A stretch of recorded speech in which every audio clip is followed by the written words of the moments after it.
फेरि पनि यहाँहरू सबैजनालाई स्वागत भन्न चाहन्छु हाम्रो बियोन्ड द पोडकास्ट र म बडोबाससँग। अनि हामी यहाँ विशेष गरेर विभिन्न व्यक्तित्वहरूसँग उहाँहरूको आफ्नो जीवन र उहाँहरूका भोगाइका विषयमा, सेवाको विषयमा, सेवाका अनुभवहरू, गवाईहरू हामी साझा गर्ने प्रयास गर्छौँ।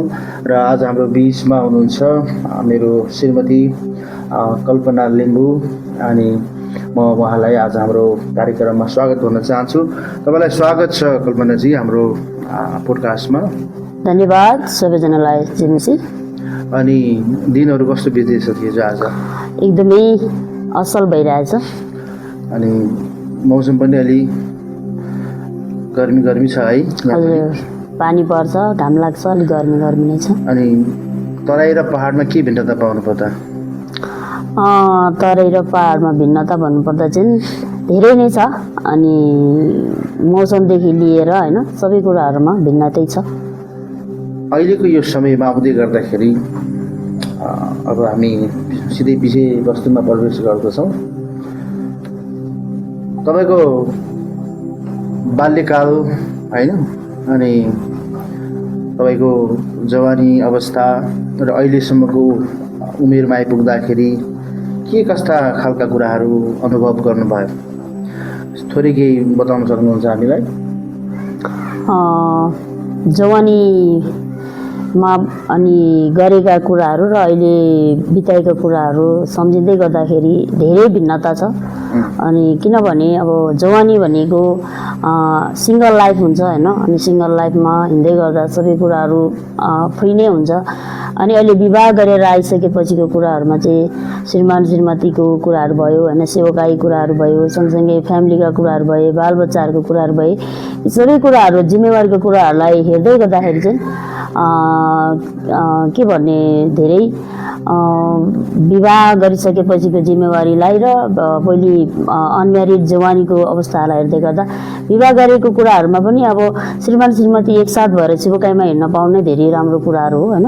परमेश्वरलाई महिमा भएको होस्, मेरो विचारै लाग्छ। अब तपाईँले श्रीमान श्रीमतीको कुरा ल्याउनु भइहाल्यो। एउटा प्रश्न गर्न चाहे, श्रीमान श्रीमतीमा चाहिँ कुन कुरा चाहिँ भयो भने सँगसँगै जान सकिन्छ अथवा सम्बन्धलाई अझै बलियो बनाउन सकिन्छ? तपाईँको विचारमा के छ? त्यस्तो कुनै कुरा छ? मेरो विचारमा चाहिँ के लाग्छ भने श्रीमान श्रीमतीको बिचमा चाहिँ प्रेम त छँदैछ होइन। अनि एकअर्कालाई उत्साह, प्रार्थना होइन, अनि एकअर्कालाई प्रार्थना गर्ने, एकअर्कालाई ढाडस दिने, उत्साह दिने, हामी एकजुट, हामी सँगै छौँ, हामी सँगै भएर सेवाकाईलाई लिएर अगाडि बढ्नुपर्छ है भन्दै हामी सल्लाह गर्दै अगाडि हिँड्यो भने चाहिँ बेस्ट लाग्छ। एकदमै भने हामी अब अलिकति बाहिरतिर गएर कुराकानी गरौँ। किनकि हाम्रो उद्देश्य भनेको चाहिँ हाम्रो आफ्नो मात्रै कुरा होइन, तर बाहिरतिर पनि हामी कुरा गर्छौँ। तपाईँलाई के लाग्छ सेवाकाई भनेको के हो त? सेवाकाई भनेको चाहिँ के हो भन्दाखेरि मेरो विचारमा चाहिँ के लाग्छ भने प्रभुले दिनुभएको ब्लाउट होइन, सँगसँगै प्रभुको दर्शन, अनि प्रभुले दिनुभएको जति पनि मण्डलीमा दिनुभएको भेडाहरूलाई हेरचाह गर्ने होइन, अनि आत्मिक रूपमा वृद्धि गराउने सँगसँगै अनि उहाँहरूलाई चाहिँ के कुराहरूको अभाव छ होइन, के कुराहरूको खाँचो छ होइन, त्यो कुराहरू पनि हामीले निहाल्दै गएर केही सानो भए तापनि हामीले सहायता गर्न सक्यौँ भने अझै हाम्रो सेवाकाईमा बेस्ट हुन्छ जस्तो लाग्छ। अनि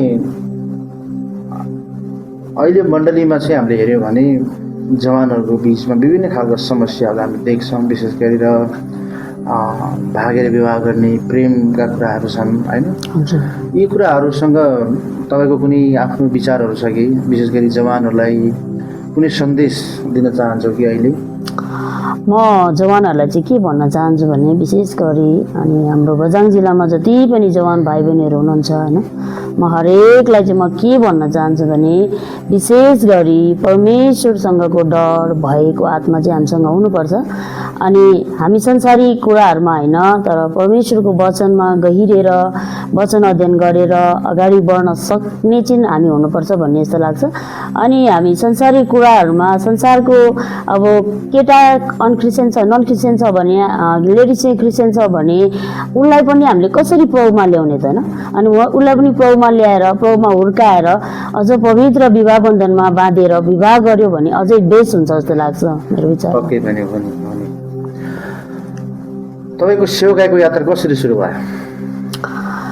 सेवाकाईको यात्रा चाहिँ कसरी सुरु भयो भन्नुपर्दाखेरि अनि धेरै चुनौतीहरू पनि छ होइन अनि सेवाकाईमा हिँड्दै गर्दाखेरि कति कुराहरू चुनौती पनि आए कति कुरा आरोपीहरू पनि आए होइन तर हामी त्यसलाई फेस गर्दै एकदमै चुनौतीहरूसँग लड्दै हामी विजय हुँदै गयौँ कारण परमेश्वरको अनुग्रहले गर्दा प्रभुको कृपाले गर्दा होइन अनि हाम्रो सेवाकाई चाहिँ एकदमै चुनौतीपूर्ण पनि भएको छ र आशिषमय पनि भएको छ।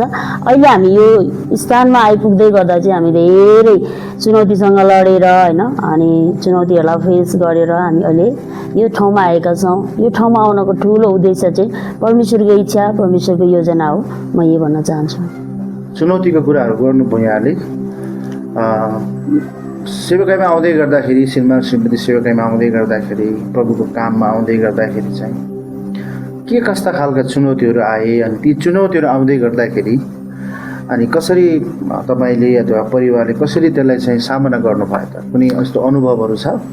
हजुर हामीले यो चुनौतीमा चाहिँ हामीले कसरी यसलाई सामना गऱ्यौँ भन्दाखेरि अनि हामी चाहिँ उपवास प्रार्थना सँगै होइन अनि परिवार फ्यामिली एकदमै एकजुट भएर प्रार्थना सङ्गति उपवास बसेर हामीले हप्ता दिन 15 दिन यसरी हामी उपवास बस्यौँ होइन अनि उपवासको प्रार्थना चाहिँ एकदमै शक्तिशाली हुन्छ अनि हामी चाहिँ एकदमै कति कुराहरूमा हामी निराश पनि भयौँ होइन अनि आफ्नै सोसाइटीहरूले सँगसँगै हामी अब यो हामी बझाङदेखिको बाहिरको मान्छेहरू भयौँ होइन कति सतावटहरू आए तपाईँहरू बाहिरको मान्छे हो यहाँ सेवाकाई गर्न पाउनुहुन्न भन्ने खालका कुराहरू आए होइन अनि हामी त्यस्तो कुराहरूलाई पनि फेस गर्दै हामी निराश भएनौँ हताश भएनौँ तर हामी प्रभुसँग प्रार्थना गरेर धैर्य साथ हामी बसेर हामी त्यो चुनौतीहरूलाई चाहिँ हामीले फेस गर्दै प्रार्थना गर्दै सङ्गति गर्दै अनि हामी अहिलेसम्म हामी यो स्टेपमा पुग्नु नै हाम्रो लागि चाहिँ ठुलो हात चाहिँ परमेश्वरको छ प्रभुको योजनाको कारणले गर्दा अहिले हामी यस ठाउँमा छौँ।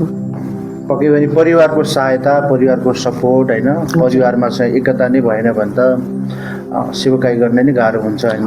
हजुर यो कतिपय मान्छेहरूलाई म हेर्ने गर्छु अनि उहाँले एकदमै सरल तरिकाले चाहिँ सेवालाई लिने गर्छन् होइन तपाईँको बुझाइमा के लाग्छ यो सेवाकाई गर्नु सजिलो सरल छ र? यो सेवाकाई गर्न चाहिँ त्यति सरल जस्तो चाहिँ लाग्दैन होइन अनि किनभने बिना दर्शन बिना प्रभुको बोलावट बिना हामी सेवाकाई गर्न सक्दैनौँ मेरो विचारमा त्यही लाग्छ। बिना दर्शन बिना चाहिँ बोलावट कसरी हामी सेवाकाई गर्न सक्छौँ होइन यो त परमेश्वरको कामको कुरा हो नि त होइन र एकदमै राम्रो प्रश्न तपाईँले दिनुभयो र सँगसँगै म यहाँलाई प्रश्न गर्न चाहन्छु अहिले मण्डलीहरूलाई जब तपाईँ विचार गर्नुहुन्छ मण्डलीहरूमा अहिले के खालका कुराहरू तपाईँ प्राय देखिराख्नु भएको छ विशेष गरी शिक्षाको कुराहरू भयो अनि सङ्गतिका कुराहरू भए होइन यसलाई हामीले कसरी अझै राम्रो बनाउन सकिन्छ भन्नुहोस् त?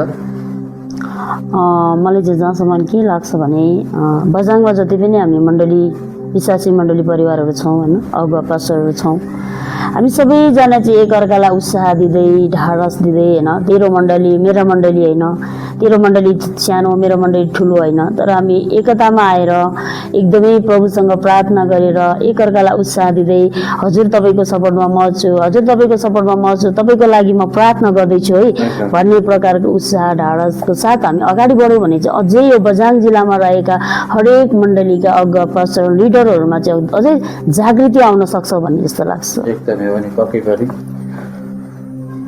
के लाग्छ तपाईँलाई एउटा विश्वासी जीवनमा प्रार्थना आवश्यक छ कि छैन? एकदमै प्रार्थना चाहिँ साह्रै सबैभन्दा ठुलो महत्त्वपूर्ण हो अनि प्रार्थना बिना हामी केही गर्न सक्दैनौँ। हामी बाइ द वे केही काम हामी गर्न खोज्दैछौँ भने बिना प्रार्थना स्टार्ट गरौँ भने त असफल हुन्छ होइन अनि एकदमै प्रभुसँग प्रार्थना गरेर हामी त्यो कामलाई हामीले सुरुवात गऱ्यौँ भने स्टार्ट गऱ्यौँ भने त एकदमै प्रभुको आशिष हुन्छ जस्तो लाग्छ। तपाईँसँग कुनै यस्ता अनुभवहरू छन् जहाँ चाहिँ प्रार्थनाले तपाईँको जीवनमा कुनै नयाँ परिवर्तन गरेको अथवा प्रार्थनाले प्रार्थना गर्दाखेरि चाहिँ तपाईँले पाउनुभएको कुनै आशिषहरू यस्तो छ भने सानो तपाईँले बाँड्न सक्नुहुन्छ हामीलाई? हुन्छ, धन्यवाद यो तपाईँले समय दिनुभएको लागि। भन्नै पर्दाखेरि चाहिँ अनि हामी धेरै परिवारकै कुरा गरौँ होइन। अनि परिवारमा धेरै चुनौती हुँदाखेरि सँगसँगै जति पनि रोगी बिरामीहरू हुन्छन् प्रार्थना गर्न आउनुहुन्छ होइन। अनि त्यो समयमा चाहिँ जब मैले प्रार्थना गरेँ उहाँहरूले मलाई भन्नुहुन्छ कि तपाईँको प्रार्थनाले म निको भएँ भन्नुहुन्छ होइन। अनि परमेश्वरलाई धन्यवाद दिन्छु त्यो समयमा। अनि प्रभुले मेरो प्रार्थना सुन्नुभयो र उहाँको जीवनमा चङ्गाई आएको छ होइन। त्यो नै सबैभन्दा ठुलो कुरा जस्तो लाग्छ मेरो जीवनमा चाहिँ। अनि प्रभुले काम गर्नुहुन्छ, प्रार्थना चाहिँ एकदमै महत्त्वपूर्ण छ। किनभने म मेरो सानो उदाहरण पनि दिन चाहन्छु। मेरो बाबा मम्मी चाहिँ एकदमै नन क्रिस्चियन हुनुहुन्छ। अनि मेरो माइती बाबा मम्मी नन क्रिस्चियन हुनुहुन्छ।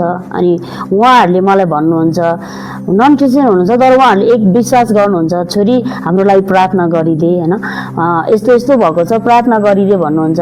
अनि म उहाँहरूको लागि रुँदै प्रार्थना गर्छु घोडामा बसेर। अनि म भोलि बाबा मम्मीलाई सोध्छु तपाईँहरूलाई कस्तो छ भन्छु। अनि बाबा मम्मीहरूले भन्नुहुन्छ कि हामी अहिले ठिक छौँ, राम्रो छ, तेरो प्रार्थनाले हामी निको भएका छौँ भन्नुहुन्छ होइन। त्यो पनि ठुलो कुरो मेरो लागि आशिषको कुरा हो। धन्यवाद। एकदमै हो नि।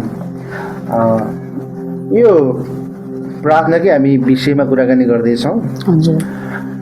एउटा विश्वासीले कतिपल्ट चाहिँ प्रार्थनामा विभिन्न कुराहरू भनिराखेको हुन्छ, प्रभुसँग हार गुहार मागिराखेको हुन्छ। कहिलेकाहीँ प्रार्थनाको कुराहरू सुनाइ नहुँदाखेरि मानिसहरूमा निराशाका कुराहरू, चर्च नजाने, विश्वास छोड्ने, यस्ता कुराहरू पनि छन् नि होइन समाजमा।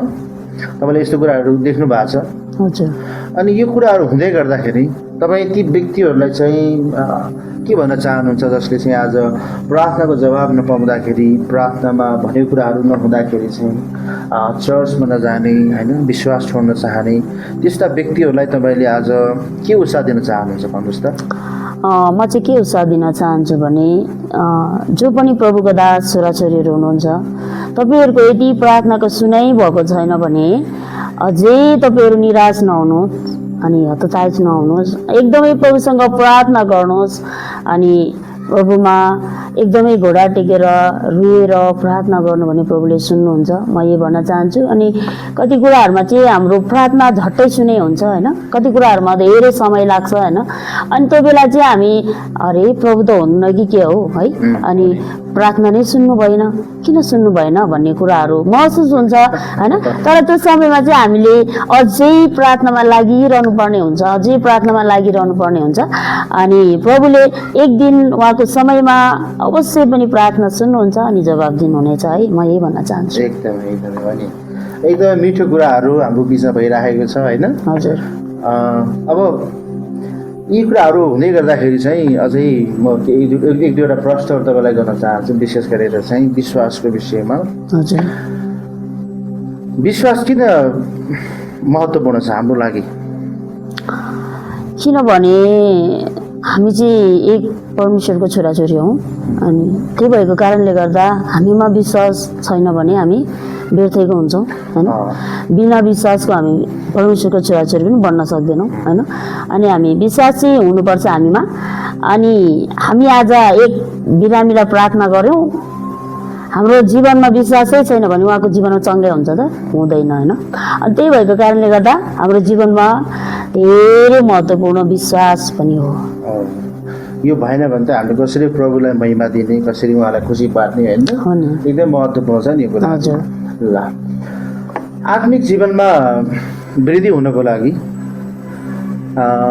तपाईँले मण्डलीलाई के सन्देशहरू दिन चाहनुहुन्छ? कसरी हामी आत्मिक रूपमा वृद्धि हुने, के कुराहरू गर्दा राम्रो हुन्छ? म आत्मिक रूपमा कसरी वृद्धि हुने भन्ने सुझाव सल्लाह चाहिँ मण्डलीलाई के दिन चाहन्छु भने हामीमा एक प्रकारको परमेश्वरको पवित्र आत्माको शक्ति पनि हामीसँग चाहिन्छ, सँगसँगै प्रार्थना पनि चाहिन्छ होइन, बाइबल अध्ययन पनि चाहिन्छ। अनि सँगसँगै प्रभुसँगको आराधना सङ्गति भइहाल्यो। अनि हामी कन्टिन्युली मर्निङ भयो, डे भयो, नाइट भयो होइन, हामी प्रभुसँग प्रेममा प्रार्थनामा बस्यो भने अझै बेस्ट हुन्छ। आत्मिक रूपमा हामी अझै वृद्धि हुँदै गइन्छ। अनि म यही भन्न चाहन्छु मण्डली परिवारलाई, तपाईँहरू अझै वृद्धि हुन चाहनुहुन्छ भने प्रार्थनामा लागिरहनुहोस्, बाइबल अध्ययन गर्नुहोस्, प्रभुसँगको स्तुति आराधनाबाट तपाईँहरू पछि नहट्नुहोस् भन्न चाहन्छु। एकदमै राम्रो जवाब तपाईँले दिनुभयो अनि मलाई आशा छ यो भिडियो मार्फत चाहिँ धेरै मानिसहरूले आशिष पाउनेछन्, आमेन। उहाँहरूको जीवनमा परिवर्तन आउनेछ। र सँगसँगै श्रीमान कहिलेकाहीँ फ्रस्ट्रेसन हुन्छ नि त, हजुर, एकदमै श्रीमानलाई चाहिँ कहिले एकदमै गाह्रो हुन्छ, मण्डलीको कुरा हुन्छ, समाजको कुरा हुन्छ, परिवारको कुराहरू हुन्छ, थाकिराखेको हुन्छ नि त कहिलेकाहीँ होइन। हजुर। त्यस्तो बेलामा एउटा श्रीमती भइसकेपछि एउटा श्रीमानलाई कसरी चाहिँ ट्रिट गर्ने त भन्नुहोस् त। मलाई चाहिँ कस्तो लाग्छ भने होइन, अनि जब हस्बेन्डको फेसमा निराश देखिन्छ होइन, अनि त्यो बेला चाहिँ श्रीमती प्रार्थनामा बस्यो भने अझै बेस होला जस्तो लाग्छ। थाकेको मान्छेलाई कसरी चाहिँ हामीले सहारा दिने? थाकेको मान्छेलाई कसरी सहारा दिने भन्दाखेरि उत्साहद्वारा पनि सहारा दिन सकिन्छ होइन। अनि उहाँलाई उत्साह दिएर प्रभु हाम्रो साथमा हुनुहुन्छ, हामी अझै अगाडि बढ्दै जानुपर्छ भन्ने खालको कुराहरूले अझै उहाँलाई उत्साह मिल्छ जस्तो लाग्छ। तपाईँले आफ्नो श्रीमानलाई प्रेम गर्नुहुन्छ नि होइन? गर्छु। त मैले खास माग्न खोजेको चाहिँ उत्तर के हो भने श्रीमानलाई चाहिँ गाह्रो अप्ठ्यारो पर्दै गर्दाखेरि चाहिँ एउटा श्रीमती भइसकेपछि उसको कर्तव्यहरू के होला, उसले गर्नुपर्ने व्यवहारहरू के होला, एउटा श्रीमानप्रति श्रीमती भएको कारणले गर्दाखेरि आफ्नो अनुभव बताउन सक्नुहुन्छ तपाईँले?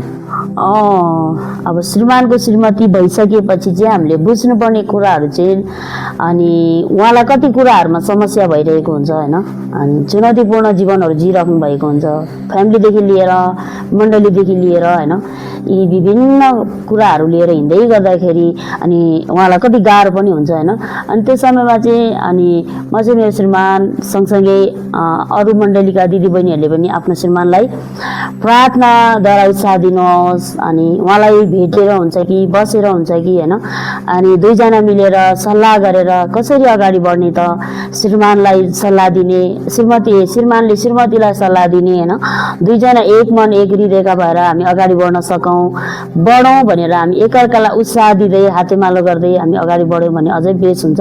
र श्रीमान श्रीमतीको प्रेममा अनि हामीले प्रेम गर्छौँ भन्नु नै ठुलो कुरा होइन, तर हामी पछाडि बसेर उहाँको निम्ति प्रार्थना गर्नु नै सबैभन्दा ठुलो कुरा हो जस्तो लाग्छ। एकदमै पनि एकदमै महत्त्वपूर्ण कुरा तपाईँले गर्नुभयो। अब यो पारिवारिक कुराहरूमा हामी अहिले प्रवेश गर्दै थियौँ र विविध विषयमा हामीले कुराकानी गऱ्यौँ, प्रार्थना, विश्वास, र यी सबै कुराहरू अब एउटा विश्वासी जीवनमा चाहिँ नभई नहुने कुराहरू हुन् र हामीले एकदमै थाहा पाउनुपर्ने कुराहरू पनि हुन्। र सँगसँगै यी पनि जान्न आवश्यक छ कि आज मण्डली, विश्वासी होइन, पास्टर सेवकहरूको बिचमा एउटा अन्तरङ्ग सम्बन्ध पनि हुन जरुरी छ। अनि यही सन्दर्भमा मैले एउटा सानो छोटो प्रश्न यहाँसँग राख्न चाहेँ। पास्टर हुन के सजिलो छ त? अनि एउटा पास्टरको श्रीमती भएको कारणले गर्दा तपाईँलाई के लाग्छ, पास्टर हुन कतिको सहज छ त? पास्टरको जीवनशैली कस्तो हुँदो रहेछ त भन्न सक्नुहुन्छ? मलाई चाहिँ के लाग्छ भने म चाहिँ एज अ पास्टरको श्रीमती नै भएको कारणले गर्दा होइन, अनि हामी श्रीमान श्रीमती दुवैजना सेवकाईमै भएको कारणले गर्दा मलाई चाहिँ के लाग्छ भने पास्टरको सेवकाई चाहिँ धेरै जोखिमपूर्ण छ होइन। अनि मेरो श्रीमानले सेवकाई गर्दै हुनुहुन्छ अनि उहाँको पछि म पनि हिँडिरहेको हुन्छु होइन। कति कुराहरू उहाँले समस्याहरू पनि फेस गर्दै जानुहुन्छ, कति कुराहरू बाहिरको कुराहरू भए, कति कुराहरू मण्डलीको कुराहरू भए होइन। यी कुराहरूमा फेस गर्दै जाँदाखेरि चाहिँ पास्टरी सेवकाई चाहिँ धेरै जोखिमपूर्ण छ जस्तो लाग्छ मलाई चाहिँ होइन। अनि अब पास्टरलाई चाहिँ कति कुराहरू उहाँलाई उत्साह पनि चाहिँदैन होइन। अनि मण्डली विश्वासी परिवारले पनि पास्टरलाई बुद्धि हुन्थ्यो जस्तो फिल हुन्छ होला कहिलेकाहीँ होइन। म पनि यसो महसुस गर्छु क्या कहिलेकाहीँ, अनि यसो हामीलाई पनि बुझ्दिने मान्छे भइदियो हुन्थ्यो जस्तो लाग्छ कहिलेकाहीँ। अनि मेरो श्रीमान पास्टर एज अ पास्टर हुनुहुन्छ, उहाँले सेवकाई गर्दाखेरि उहाँको जीवनमा धेरै चुनौतीहरू आउँछ होइन।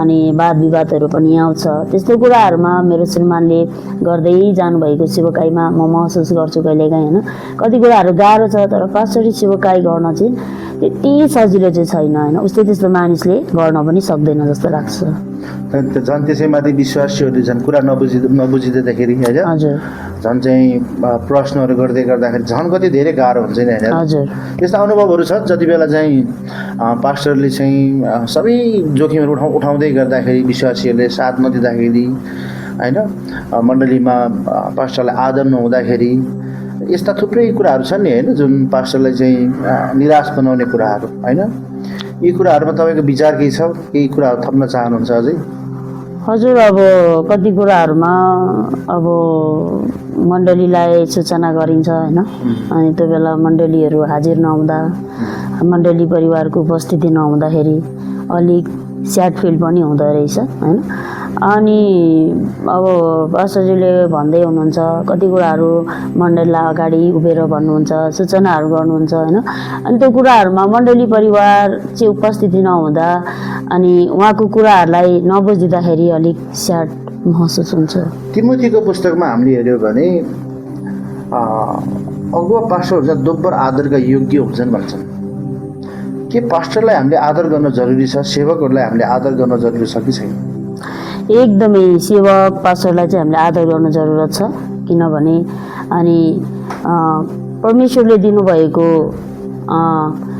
मण्डली हेरचाह सँगसँगै परिवार अनि सबै कुराहरू हेर्नुपर्ने अनि उहाँको जिम्मेवारीता पनि हो अनि उहाँलाई हामीले आदर पनि गर्नुपर्ने जस्तो लाग्छ हुन्छ धेरै धन्यवाद तपाईँले हामीसँग आज विविध विषयमा छलफल गर्नुभयो र हामी पक्कै पनि आशिषित भएका छौँ र यी कुराहरूद्वारा पक्कै पनि हाम्रो मण्डलीले हामीले नयाँ कुराहरू सिक्दै गइरहेका छौँ सिक्नेछौँ यहाँहरू सबैलाई म धन्यवाद दिन चाहन्छु तपाईँहरूले हाम्रो पोडकास्टलाई हेरिदिनु भयो तपाईँहरू सबैजनालाई प्रभुले आशिष दिनुभएको होस् हाम्रो च्यानललाई तपाईँले सब्सक्राइब गर्नुहोला सेयर गर्नुहोला अनि यसलाई तपाईँले कसरी हुन्छ धेरै मानिसहरूको बिचमा पुग्नको निम्ति हामीलाई सहायता गरिदिनु होला भनेर हामी तपाईँसँग अनुरोध पनि गर्न चाहन्छौँ हुन्छ थ्याङ्क यू जय मसी धन्यवाद धन्यवाद